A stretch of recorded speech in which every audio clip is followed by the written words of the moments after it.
ઘણા ગામો આપણા ગુજરાતની અંદર એવા છે કે વ્યક્તિના નામ ઉપર ઓળખાય છે. હવેની લાઈન છે, દોસ્ત યાદ રાખજે, આ તમે જે અહીંયા બેઠા છો ને, બધાને આવા કાર્યક્રમો સાંભળવા નથી ગમતા, આવા વિચારો ડેવલપ કરવા નથી ગમતા, પોતાની અંદર કામ કરવું નથી ગમતું, એટલે લખવું પડે છે કે દોસ્ત બધાને નથી આવતા શિખરો સર કરવાના વિચાર. બધાને નથી આવતા. હલો, તમને આવી ગયો છે, તમને એમ નહીં લાગે કે આ બધાને આવી ગયો, નહીં, તને જ આવ્યો છે. 1000માંથી, લાખમાંથી, 100માંથી તું 100. તારે કંઈક કરવું છે એવો તને વિચાર આવ્યો છે, એટલા માટેની વાત કરી છે. કરી લે ઇજ્જત એ વિચારની, કરી લે ઇજ્જત એ વિચારની, મુક અમલમાં વિચાર.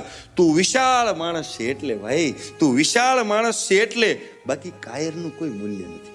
પૂછ તારી આત્માને એ કેટલું અમૂલ્ય છે. માટે તું મથ ભાઈ, દિલથી જીતી જાય.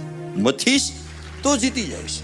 બરાબર. છેલ્લા 200 વર્ષ કે 300 વર્ષની અંદર આવો પીરિયડ નથી આવ્યો. એ પીરિયડ તમે ને મેં જોયો. રોડ ઉપર લાશ હોય, રોડ ઉપર કરોડપતિ લોકો હોય ને, કરોડપતિ એમ કે નહીં મને બચાવો, પૈસા બધું તમે લઈ લો, બચાવો. તમે જો જિંદગી કેટલી ઇમ્પોર્ટન્ટ છે. બરાબર. એ સ્મશાનની લાઈન હતી સળગાવવા માટે. હાલો, વિધિ નહીં, ખાલી મારા બાપુજીને, મારા બાને, મારા સ્વજનોને સળગાવી જો ને, આ લાઈન હતી. એ લાઈનમાં હું તમે નથી ને, આનાથી મોટી સક્સેસ હોય. એ લાઈનમાં નથી ને, આપણે નથી.